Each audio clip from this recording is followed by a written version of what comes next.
Eto na mga boss, kakapasok lang na balita. Grabe ang prosecutor, ginulat si VP Sara, tetestigo na si Duterte. Matapos ilaglag ng witness na si Gina Acosta, tinuro direktang nag-utos sa confidential pa ng Vice President. Mapipilitan tuloy tumistigo sa impeachment trial ang pangalawang Pangulo. Kailangan niya kasing pasinungalingin ang sinabi sa kanya ng sarili niyang tao. Dahil pag hindi daw siya nagpakita sa impeachment court, otomatiko dapat guilty ang hatol sa kanya ng mga judge senator. Tara, panoorin natin to. Dahil po mismong si Ginang Acosta ang nagsalaysay na si Vice President Sara Duterte nag-utos sa kanya, dito po ba may chance ang ipatawag ng prosecution bilang witness or hostile witness din si Vice President Sara Duterte? Hindi po namin ito na pagpapasyahan kasi syempre meron naman pong right to refuse yung pong nasasakdal, no? Kung isasalang po siya ng prosecution. Pero, for example, kung isasalang po ito ng defense panel, of course, the Vice President will be subject to cross-examination and we will ask her very specific questions relating to any of the articles of impeachment. Kung hindi po, sabi niyo na pagpapasyahan, ibig po bang sabihin na pag-uusapan na sa prosecution team? Lagi naman ho yan na pag-uusapan eh.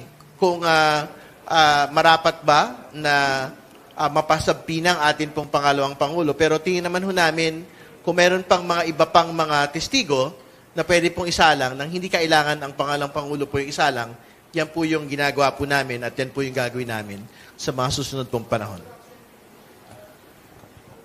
So far, ano yung assessment mo sa first discussion sa first two articles? Would that be enough to call for a voting by the senators at this point? Pwede na? Siyempre, ang atin pong interest ay matapos po yung lahat. No? So lahat ng apat na articles of impeachment, including bribery and including unexplained wealth. Pero yung pong sa threats article, siyempre, we had rested our case already there. Defense presentation of evidence na lang po yung inantay for that. Sa totoo lang, sapat ho kami doon sa presentation po namin ng NBI witnesses, no? Para patunayan na totoong nagbanta ang pangalawang Pangulo sa atin pong Pangulo at sa kanya pong pamilya.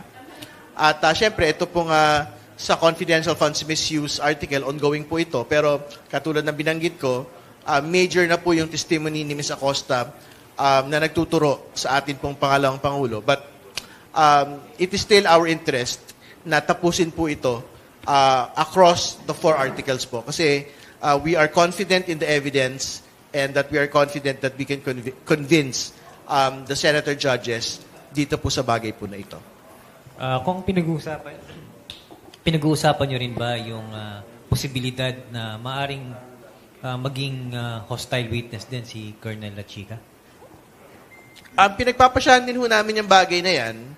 But again, ang very important naman ho talagang kailangan mapatunayan yung pong act of confidential fund misuse. No? So, ibig sabihin, ang pinaka-importanteng mahalagang mapatunayan, kailan nagsimula yung pong misuse. At makikita ho natin na doon sa instruction pa lang. Kasi wala hong magiging Milky si Kuya o Mary Grace Piatos kung hindi ho sinabi ng pangalang Pangulo na Gina Acosta, ibigay mo ito kay Colonel Lachica. So, yun yung original scene nung pong confidential funds misuse. So, yun po yung pinakamahalaga na evidence point na dapat pong mairehistro dito po sa bagay na ito. And I think we had registered it already. Lahat ng iba pa labas doon. Katulad na binabanggit nyo, further testimony from Mr. Lachica, Tiko, hindi na parang pangdagdag na lang po ito doon sa na-establish ni Ms. Acosta ngayong linggo pong ito. Hindi ba si Colonel Lachica was supposed to undergo court-martial? Totoo ba yan? Hindi ko yun po alam, no? But I think better to ask the FP kung if that is something that was planned or something that was being undertaken. Lahat itong testimonya ni pangalan ng babae, Acosta, tapos kung yung magiging testimonya ni Fajarda, halos karamihan dito kung narinig na natin doon sa Quadcom. Ano pa ba yung hindi namin narinig na maaaring marinig pa namin dito sa mga darating na pagkakataon? Kailangan natin maglinaw na bagamat it is a reconfirmation doon po sa mga binanggit na po in House Committee deliberations, magkaiba pa rin po yun eh. Kasi una, yung po mga House Committee deliberations, ang dulo lang ho nun, recommendatory na mga proposals, no? For whatever legislation or pagkakaso.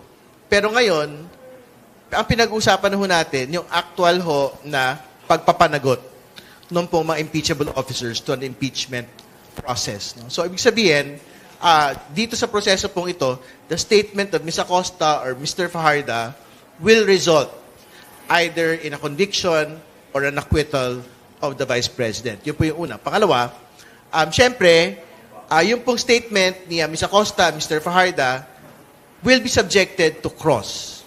So, ibig sabihin, kung ano man ho yung matira doon sa direct examination, cross-examination, and questions of senator judges, yan po more or less yung tatanggapin po ng paglilitis bilang aktual na bersyon ng katotohanan.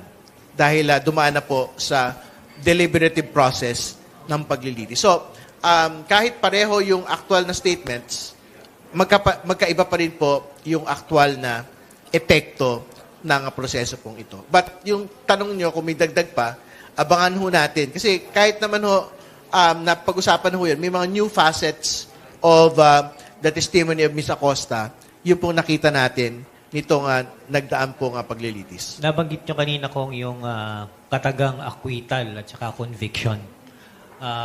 Sa ngayon ba, meron nang nagbago sa tact ng prosecution? Kung paano natin maabot yung threshold na yon given yung mga nangyayaring composition na sa Senado? Kami naman ho, focused mainly on the evidence po kami. No? So, ibig sabihin, if at the end of the proceeding, nakumbinsi po yung 2/3 ng mga senador, doon ho tayo magbabatay. No? Pero ibig sabihin, on whether we are tweaking our evidence presentation to be able to get more votes.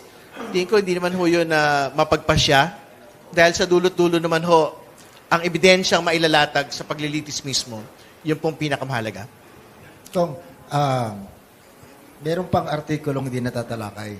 Yun bang gravity ng mga ebidensyang taglay ng prosecution, pakikita ng prosecution at saka ng testimonya ng inyong mga testigo, comparable yung, let's say, yung biglaang pagyaman, di may paliwanag na pagyaman, comparable ba sa mga narinig na namin? O mas matindi pa yung dapat naming abangan sa mga susunod na linggo o buwan? Doon po sa hindi maipaliwanag na yaman, syempre, may mga nabanggit naman na po sa House proceedings. No? So, for example, yung pong AMLAC report, Ombudsman report, at yung pong mga SEC reports. No? Ang hindi na lang ho natin nakikita, syempre, yung pong BIR disclosures at yung pong mga bank accounts. No? I'm certain, pagka po binuksan yung BIR at binuksan po yung bank accounts, tingin ko marami pa ho tayong makakalkal dyan po sa bagay po na yan. So, kung yung testimonya ng mga nakalipas na testigo, maaaring napakinggan o napanood na natin sa mga nakalipas na House hearing, dito po sa hindi maipaliwanag na pagyaman o kayamanan, marami pang hindi nakikita ang publiko dahil ito'y noon na ipinagbabawal ng batas. Tama po yun. So, katulad ng binanggit ko, yung pong BIR documentation, yung pong ITRs ng lahat, no, nung pangalang Pangulo, ng kanya pong asawa at ng kanila pong mga kumpanya, may sasalang po yun sa paglilitis. So, bago pong ebidensya yun, wala pong nakalaman pa ho na yun up until that point. Pagka po prinisinta po yung BIR. Pangalawa, yung pong mga bank accounts, pag nasalang po yun, syempre, wala din ho nakakita pa ng aktual na laman ng pong bank accounts ng pangalang Pangulo at ng kanya pong asawa. So, ito yung artikulong may mga sorpresa.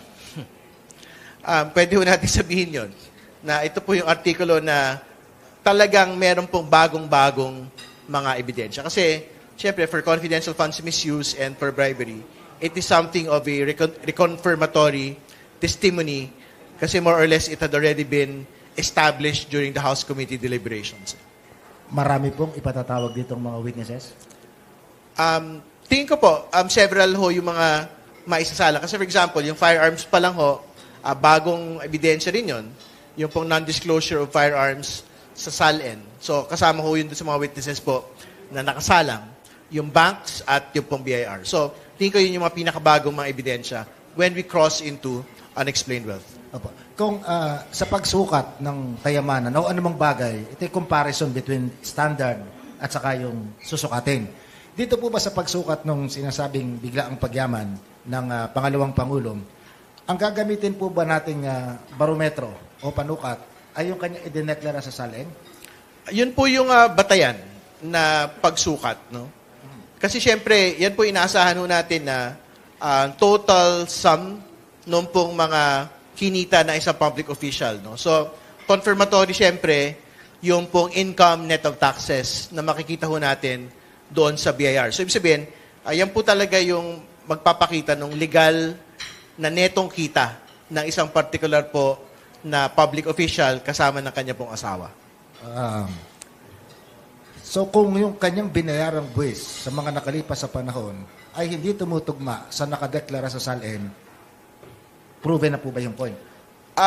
Meron hong mapapatunayan doon, pero syempre, ibang bagay pa ho pagka nailabas yung bank accounts. No? Kasi halimbawa, kung hindi ho mag-abot-abot yung pong income net of taxes at yung nakalagay po sa SALN, halimbawa, 5 times yung laki, halimbawa, nung pumasok sa bank accounts no, ng isang particular na impeachable official, yun pwede ho talagang magpakita ng hindi maipaliwanag na yaman po ito. Yeah, kung as a lawyer that you are, paano kung sabihin ng depensa, hindi, tama yung maaring tama yung binayarang buwis, maaring tama yung banking records. Ang nagkamali lamang yung staff na nagprepara ng SALN.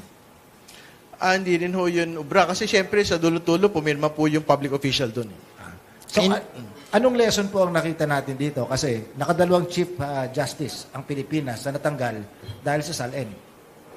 Well, syempre, una, ang lesson po doon, dapat ho maging matapat ho talaga tayo doon sa SALN declarations. Ibig sabihin, kung ano yung aktual na yaman sa isang particular na panahon, kung kailan po pinipirmahan po itong mga dokumento pong ito, dapat nakabatay po yun sa aktual na kayamanan, pag-aari, kita o utang nung pong public official po na ito.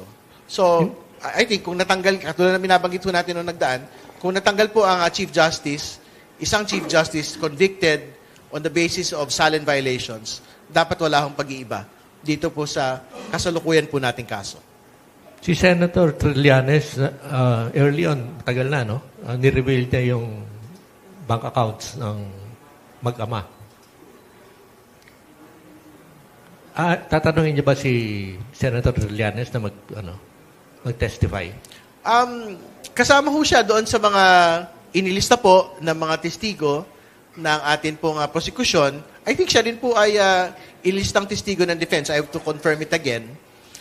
Pero syempre, katulad ng binabanggit ho natin for each and every article, nakabatay ho tayo on day-to-day, week-to-week, witness per witness ho, testimony, no? Bago ho magpasya doon sa mga susunod pong mga isasalang po ng mga testigo. No? So, syempre, I think on the deck pa rin po si Senator Trillanes to give testimony, but that will be decided on that future date, kung tuloy po siya o hindi. Lalo tigit, we are operating under expedited time frames na hoping to finish before December.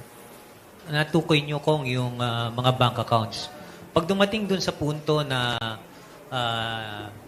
naisa publiko yung mga personalidad na bahagi dun sa pagpasok at labas ng pera sa account ng pangalawang Pangulo, meron bang pangangailangan na isa lang din itong mga taong ito para malaman sa kanila yung detalye ng mga ganong transaksyon? Pwede pa rin ho yun na isa lang ito pong mga personalidad po na ito. Kung halimbawa, makikita ho doon sa bank account transactions kung sino ba yung nagpadala ng cheque. Dito po sa mga mag-asawa Duterte Carpio at kanila pong mga kumpanya. Pero tingin ko pandagdag na lang po yun. Kasi ang mahalaga pong mapatunayan, yung pong agwat nung pong legal na kita, net of taxes, at kung meron mang ho talagang malayong kakaiba doon po sa mga pumasok sa mga bank accounts nung pong nasasakdal. Follow-up lang ko. Merong figure na naibigay ang prosecution, o siguro maaaring dun sa pagdinig sa kamera, merong figure na naitanim sa utak ng mga mamamayan habang tinatalakay yung issue. Pag tinalakay ito formally sa trial, may magbabago ba dun si figura? Tataas ba o bababa? Tingin ko, bound na po yung prosecution doon sa AMLAC report nung nauna eh. So, yung pong 6.7 billion total transactions ng mag-asawang Duterte Carpio will be restated, most definitely. Pagka ho, sinalang po yung AMLAC, yung 4.4 billion in inflows will most definitely be restated during the trial itself. No? Ang kailangan naman ho talaga ipagbangga ang SALN, BIR, AMLAC report at bank accounts. Para magkaroon ho tayo ng most complete picture nung pong kayamanan ng ating pong pangalang Pangulo at ng kanya pong asawa. Siguro bago natin tanggapin ng tanong mula sa ating kasama sa media, liwanagin ko lang po kung Tere, as a lawyer that you are, ang pinatutunayan dito sa artikulo ng bigla ang pagyaman o hindi may paliwanag na yaman, mapatunayan lang kung tama o hindi yung kanyang transaksyon sa bangko at saka yung binayaran sa buwis na makikita sa mga susunod na araw at linggo doon sa kanyang statement sa SALN. Redundant. Sa kanyang SALN. So kung may makuha man doon na pagkakaiba at malaman kung sino nagpadala ng pera, bahala na si Boying. Pwede hong ganun yung maging itsura po nun. Kasi halimbawa, balikan na lang ho natin yung what we know today. So what we know is in 2024, ang pangalang Pangulo ay meron pong 88.5 million sa kanya pong SALN net worth. No? So, ang expectation ho natin dyan, hindi dapat umalagwa masyado yung pong mga bank accounts, laman po ng bank accounts mula po dun sa 88.5 million. Kasi assuming yan na wala hong ginastos doon po sa mga kinita net of taxes. No? Pero kung halimbawa, times 3, times 2, yung pong mga pumasok sa bank accounts versus the net worth itself. So, it might raise a red flag to everyone. Hindi ba? So, yan po yung mga more or less preview noon pong magiging talakayan pagka unexplained wealth na po yung pinag-uusapan. Yung sa kaso ng issue, sa article ng threat kong nitong nagdaang linggo, nagsampa ng formal na kaso sa DOJ. Ngayon kung dito, habang tinatalakay natin yung confidential fund at saka yung ill-gotten wealth in the future, kung sakasakaling merong kaso na formal na isampa, either sa hukuman o sa ombudsman, ano magiging impact nito sa pagdinig? Wala naman. Tuloy lang po yun. So, tuloy po yung criminal proceedings sa grave threats. Tuloy po yung impeachment article on threats. No? So, tatakbo po na magkasabayan. It will be resolved independently and separately. Kasi magkaiba naman effect nun eh. Yung effect sa impeachment trial article on threats, pagtatanggal sa pwesto. Yung pong impact ng pong grave threats criminal charge ay pagkakakulong. No, at ang totoo, nakakatawa na nga ho yung mga abogado po ng pangalang Pangulo kasi pagka humaharap po sila doon sa criminal proceeding, ang sinasabi nila, hindi pwede magtuloy itong criminal proceeding na to. Kasi mayroong impeachment proceeding eh. Hindi ba? Pero pagka humaharap po sila sa impeachment proceeding, ang sinasabi nila, hindi pwede magtuloy itong impeachment proceeding. Kasi dapat, sa criminal court na yan, ipinapasa. Hindi ba? So parang basically, I think they are trying to evade accountability on the threats that they had made against the president and his family, whether in the impeachment court or whether in the criminal court. Congressman Redon, going on the impeachment po, I remember, if my memory serves right, the reason why, one of the reasons cited by the prosecution on citing Ms. Acosta as a hostile witness is because meron pong siyang naihandang counter affidavit to dispute yung arguments po ng prosecution. Sir, hindi po ba kayo nag-aalala doon? Hindi po ba kayo nag-worry doon na baka it might weaken your case on the article presented on confidential funds? Or aren't you even worried at certain point that it might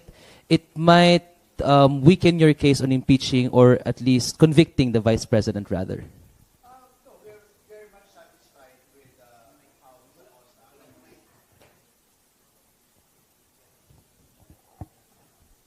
We are very much satisfied at how Ms. Acosta actually answered this week. No? Tingin ko ho, yung kanya pong testimonya, ang talaga pong isa sa mga smoking gun nito pong paglilitis po na ito. Kasi directly, itinuturo po niya ang pangalang Pangulo na nag-utos sa kanya na ibigay po yung 125 million in confidential funds kay Colonel Lachica na hindi po organic OVP personnel. Yan po basically yung dedebatihan doon po sa COA Notice of Disallowance. Bakit nila yun binigay sa isang non-organic OVP personnel? Ilan pa pong smoking guns ang aasahan natin? Kasi last week we had other testimonies. Ngayon naman we had witnesses rather. Ngayon naman po we had Ms. Acosta, and I think that in the coming days we'll have Ms. Acosta again facing the impeachment court. How many smoking guns are we expecting, or is the prosecution expecting so far? I think we are expecting several smoking guns, but you have to wait for the canon. I see. Moving on to the Maleta Boy scandal, how is the current House leadership viewing into the recantation of Mr. Gutesa and the other so-called Maleta Boys in their yung pagkadawit po nila sa dating speaker na si Congressman Martin Romualdez? How is the House leadership viewing it so far, especially kay Speaker Boji D and to an extent kay dating Speaker Romualdez po? I cannot speak for the House leadership, no, but I think focus naman po yung House leadership at the moment doon po sa budget deliberations. Okay. Pero yung binabanggit na ho natin, itong recantation ni Mr. Gutesa should also further discredit yung pong affidavit ng Maleta Boys. Kung saan pinangalanan po yung several House prosecutors po doon. And ang sinasabi na nga ho natin ay dapat talagang diinan po nila yung pong pagsasampa ng kaso. Kasi I think meron mga cyber libel charges na final against yung Maleta Boys. And siyempre, dahil binabanggit po ni Mr. Gutesa na parang ginamit lang ho sila nung pong ilan sa mga politiko na talaga pong nag-manufacture po nitong script na ito, dapat habulin din po ng mga colleagues po natin sa House na pinangalanan nito pong Maleta Boys. Yung pong actual masterminds, yung political operatives na gumamit kay Mr. Gutesa, gumamit sa Maleta Boys, dito po sa buong scheme po na ito. Salamat po ng marami.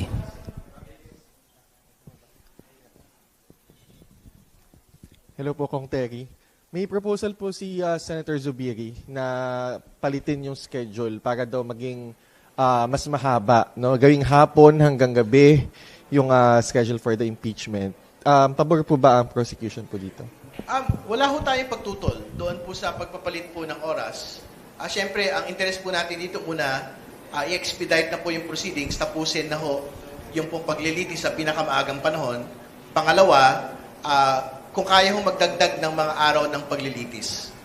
Ibig sabihin, mula sa 3 araw, kung pwedeng gawing 4 na araw, magandang pag-aralan din po yun. At huli, yung pong binabanggit na po ni Senator Zubiri, nahabaan po yung oras. So, ang expectation ho namin, kung magsisimula po ng alas 3 ng hapon, magtutuloy po ito hanggang, I guess, at the latest, alas 10 ng gabi. So, malaki ho yung oras na pwede ho talaga magugol at mapabilis yung pong mga araw po ng paglilitis pag ganito po yung gagawin.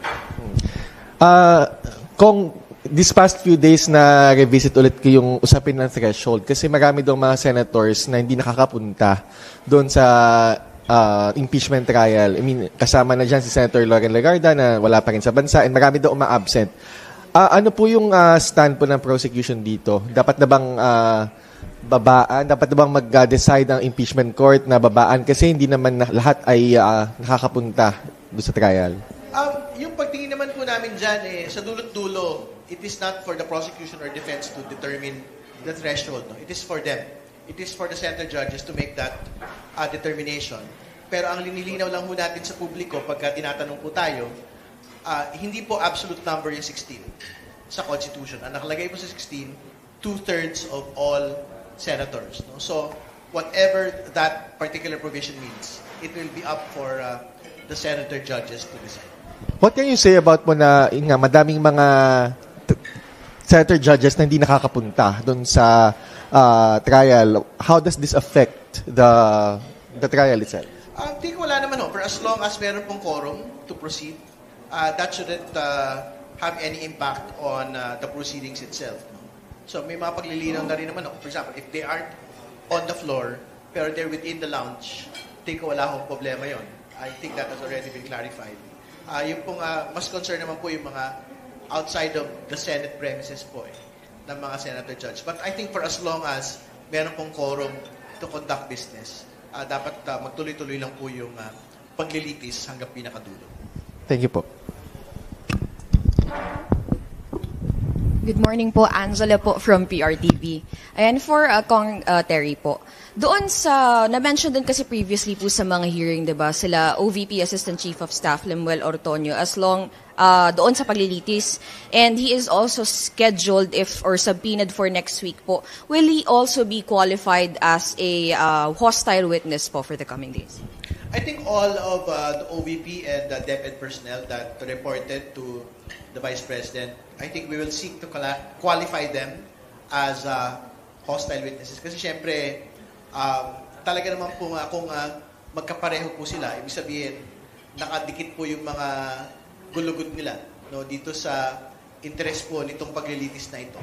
Dapat ma-qualify po sila as hostile witnesses. Para, syempre, ma-expedite din yung proceedings doon po sa estilo ng pagtatanong. And the last na lang po, since you've mentioned na yung naging yung testimony ni Miss Gina Acosta last time was already a smoking gun and may paparating pa na as you said, canon, do you think now that the burden of proof ay lumilipat na po sa depensa at this point in time? To be clear, the burden of proof is always with the prosecution, pero yung burden of evidence, yung pong nagpapalit. So I think as early as yung threats article pa lang po, nasa kanila na yung burden of evidence. On confidential funds misuse, after the Gina Acosta testimony, nung pong Monday, parang nasa kanila na yung burden of evidence na wasakin ito pong mga testimonya po na ito when it is their turn to actually present the evidence.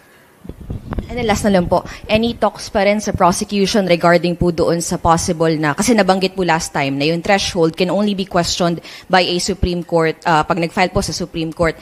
Any plans po for that or any po pag-uusap within the prosecution? Like what we had previously stated, iniiwan po namin yan po sa Senate Impeachment Court para ho pagpasyahan ito pong threshold po na gagamitin to convict or to acquit the Vice President. No? Kasi sa dulo-dulo naman ho, it is their decision on the threshold which may be the opportunity for any party to actually go to the Supreme Court. So, iiwan po namin yan sa mga senator judges. Kung doon sa issue ng threshold, dahil ang napansin ko po yung sabi nyo, iiwan nyo sa Senate Impeachment Court ng desisyon. And then, you are on the belief na ang threshold ay of the senators. Senators ang binanggit dun sa nung threshold, sa phrase ng threshold. So, ibig po bang sabihin, assuming for the sake of discussion, lalabing 5 ang pumasok ng mga senador. Dahil ito'y impeachment court ng Senado, rule nila ang pwedeng gawin. On the same day, pwedeng magbutuhan, magkaroon ng pagbabago sa rules, sabihing threshold ng present na makakaboto. So, 10 lang pwedeng ma-impeach. Ngayon, saan tatakbo yung Hindi sila pwedeng tumakbo ng Supreme Court kasi pwede nang i-abolish yung impeachment court pagkaboto ng 10, which is 2/3 to 15 na present. Saan i-apila? Yung ruling na impeachment court, nasabi din ng Constitution, para doon sa mga hindi abogadong nagtatanong sa inyo, final ang ruling na impeachment court. Hindi, sa dulot-dulo naman ho, ang expectation natin, whatever the decision may be, malamang may pupunta naman ho talaga sa Supreme Court. Whether we are talking about 16 or we're talking about lower number, tingin ko, lagit-lagi may pupunta po sa Korte Suprema, whichever party. No? So, I don't want to respond to a hypothetical, pero I think we will just cross it pagka nandun na po tayo sa talakayan po na yan. Parang early on yata, may statement si Chis Escudero na he will abide by yung threshold na nasa Constitution. Aren't you worried na you will insist on this? May mga statements na po ng mga binanggit. No? So, I think meron position po yung presiding officer. Meron din pong paglilinaw din po yung tagapagsalita noong pong court. I think parang, I don't want to make a mistake, pero baka parang ang banggit niya ay it might set a bad precedent. Pero we will see. Kasi yung bagay naman po na yan ay I think hindi pa tapos na usapin. Kay Kong Terry. Kong Terry, tanong ko, hindi tungkol sa impeachment. Kasi kayong chairman ng committee sa House of Representatives. Balak niyo bang investigahan yung mga flood control issues ng mga nagsusulputan nasa isa palang lungsod patong-patong yung flood control project, 39 yata yung nabibilang na publicly. Kung specific po doon sa flood control projects na involving legislators, congressmen and senators, nag-recuse na po yung House Committee on Infrastructure po dyan.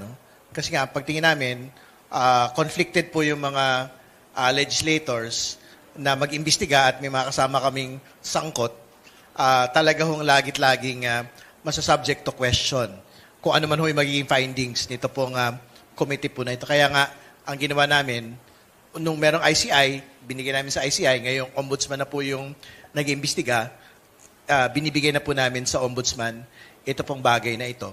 Pero ang pwede hong imbestigahan ng Kongreso, yung pong mga infrastructure anomalies, kahit flood control man yan o hindi, involving local government units. Kasi yan ho, talagang malinaw po yung pagkakaiba. I don't think may involved na mga legislators po dyan. Kung halimbawa, these are infrastructure projects that had been funded by local funds or it is funded by the national government pero delivered to local government units. Think we can undertake oversight dito po sa ganito pong mga proyekto. Yan po after na magawa yung project. Ang tanong ko po sa iyong kasunod, because of this Mandanas ruling, malaking bahagi ng pondo ng national government o na nakolekta revenue napupunta sa mga LGU. Meron po bang isinasaad sa batas na dahil ang galing ng ang pondo ng LGU, a portion of it na nagmingle sa local fund ay magmumula sa national government, dapat po bang dadaanan sa Kongreso? Yung approval ng project nito, yung funding ng mga projects ng LGU? Depende po. So, ibig sabihin, kung it is from the internal revenue allotment, syempre, supreme po yung mga local government units dyan po sa bagay po na yan. But still, tingin ko it can still be subject to Congress oversight. Pero yung pong halimbawa, yung tinatawag na Local Government Support Fund, yan po ay galing talaga sa pambansang pamahalaan, ibibigay sa mga local government units for implementation. Yun, tingin ko wala hong debate na talagang pwede hong silipin, imbestigahan ng pong Kongreso itong ganito pong mga proyekto. At every stage of implementation. Gaano po kalaki para sa aming bewilderment yung kabuang ito na galing sa national government na ibinibigay sa LGU because of this Mandanas ruling? I think lumaki po yung share nung pong local government units dahil dito po sa bagong Supreme Court case, no? Na talaga pong dinidefine yung pong mas malaking hatian ng pambansang pamahalaan at nung pong mga local government units po natin. Ngayon po, paano po ba na-implement ang project? Walk us through kung inyo pong batid. Paano makakuha ng proyekto via LGSF, itong mga LGU? Hindi ko kabisado, pero ang alam ko, syempre, it will have to come from an actual proposal from the local government units and submitted po to the national agencies. No? Tapos, syempre, the national agencies will have to vet kung it is an actual project na kailangan po ng particular na LGU po na ito, na syempre nakabalanse dun sa iba pang mga pangangailangan na iba pang mga LGUs sa buong bansa. May nakita po kasi akong menu ng mga pondo, ang mga project na pwedeng pondohan via LGSF. Nakita ko po doon, ang paborito, yung ilaw sa kalye for anti-criminality and tourism purposes ang nakalagay sa proposal ng LGU. Pero may maliit na plate, ang tawag nila doon, yung solar panel. So, maganda po yun, maganda ang layunin. Kaya lang, pagdating po ng alas 9:30 ng gabi, kukurap-kurap na yung ilaw, ang lalabo. Pwedeng imbestigahan. Aha. Yung pong ano na yun. Kasi ibig sabihin, wala naman tayong debate na ginagamit naman ho talaga yung solar lighting. Yes. Di ba? Sa iba't ibang bahagi. Pero halimbawa, yung solar ho will obviously depend on the sun. So kumbaga, if you have weeks on end na talagang hindi ho masyado lumabas po yung araw dahil maulan, hindi talagang magiging mahina po yung output po ng solar lighting po na ito. Kaya nga, ibig sabihin, kailangan pag-isipan, yan ba talaga yung kailangan na tipo ng pag-iilaw? O mas maganda na lang na yung conventional na pag-iilaw na lang po yung gagamitin. Gumamit na lang nung mas energy efficient po ng mga ilaw. Kasi po parang nangangamoy mystery na pinipili nila may proprietary rights yata, yung supplier. So, sa mga napapangiti si General, pag may ek proprietary, wala pong bidding yun. Siya lang ang eksklusibong pwedeng sole vendor para sa gobyerno.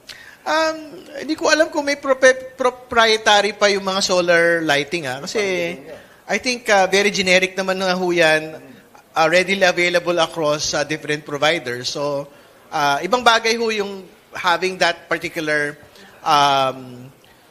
type of lighting, no? Ibang bagay pa ho yung having that particular type of supplier only.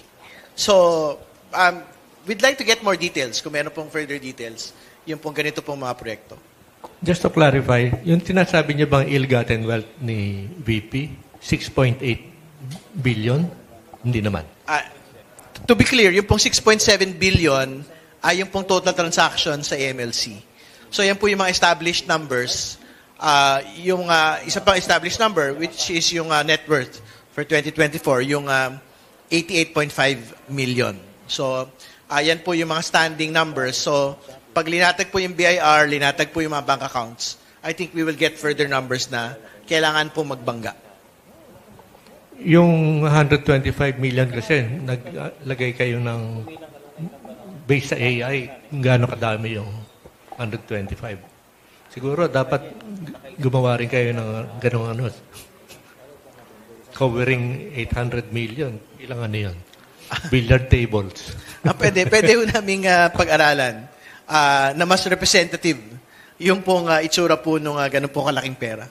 Siguro syempre ngayon pong linggong ito, nagkaroon lang po ng isang trial day nung pong Lunes dahil nag-cancel po yung dalawang mga araw dahil po sa lakas po ng pag-ulan. Pero syempre, pag balik po natin sa Lunes, baring po yung malakas muling pag-ulan, ay magtutuloy po yung presentation ng evidence, no? Ng prosecution, yung pong pagsalang kay Ms. Acosta. Hindi pa ho tapos yung direct examination kay Ms. Acosta. Magtutuloy po ito sa Lunes and then cross-examination at mga tanong po ng mga senator judges. Pero very important ho yung lalatag ng ebidensya ngayong linggo pong ito kasi ngayong linggo pong ito itinuro ni Gina Acosta si Vice President Sara Duterte na nag-utos sa paglilipat ng 125 million in confidential funds mula kay Ms. Acosta papunta po kay Colonel La Chica. So sa totoo lang, katulad na binabanggit po natin nung nakaraan, sapat-sapat na yung pong testimonya na yon para ipakita ang maling paggamit ng confidential funds ng Vice President, ni Ms. Acosta at ng iba pang accountable officers ng Office of the Vice President. No? Pero itutuloy ho namin ito doon pa sa ibang mga relevant na mga testigo katulad ni Mr. Fajarda para naman po doon sa DepEd, which is basically the exact same instruction given to him by the Vice President, pero sa DepEd lang po ito ipinatupad. At sa totoo lang din, ito rin po yung laman nung pong Notice of Disallowance for 2023 Dahil nga, binigay ng OVP ang confidential funds sa isang non-OVP personnel, katulad po ni Mr. La Chica. So, doon pa lang, yung pong requirement to prove misuse has already been established. No? So, in the next couple of weeks, after Mr. Fajarda, in-expect din po namin maisalang po namin yung pong NBI expert na magsasabi na talagang pineke yung pirma noong pong acknowledgement receipts, iilang tao lang ang pumirma para dito.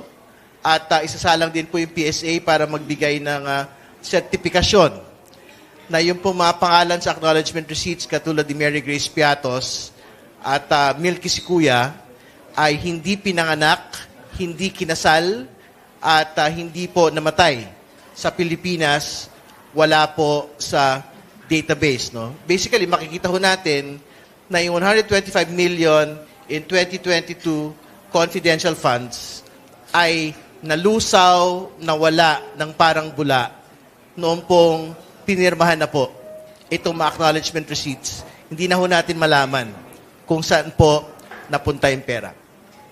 Pangalawang punto na mahalaga, syempre binabanggit ho na meron daw pong predetermined narrative, yung pong prosecution at parang yung pong mismong korte dito po sa impeachment ng ating pangalang Pangulo. Linilinaw ho natin na ang impeachment trial ng ating pong pangalang Pangulo ay hindi nakabatay sa naratibo. Ito po ay nakabatay sa ebidensya. Sa dulo, ang ebidensya ang magsasalita.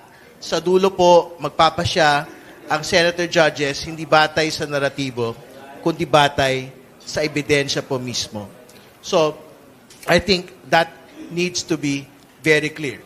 Dagdag pa, sinusuportahan po namin yung pong pagtingin ng ating pong Senate President na hopefully matapos po before December ito pong paglilitis. No? So, ibig sabihin yung presentation of evidence ng prosecution at ng defense. No? So, hopefully, and this is just a target and a goal, sana matapos po kami by the end of September presenting all of the articles.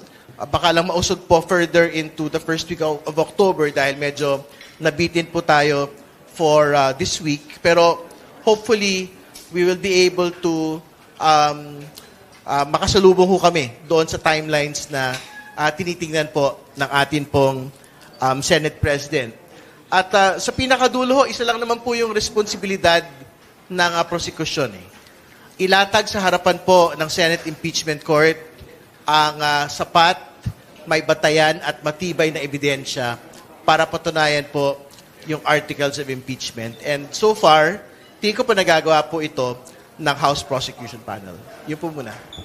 Kung si Ginoong Fajarda po ba ituturing na hostile witness ng prosecution?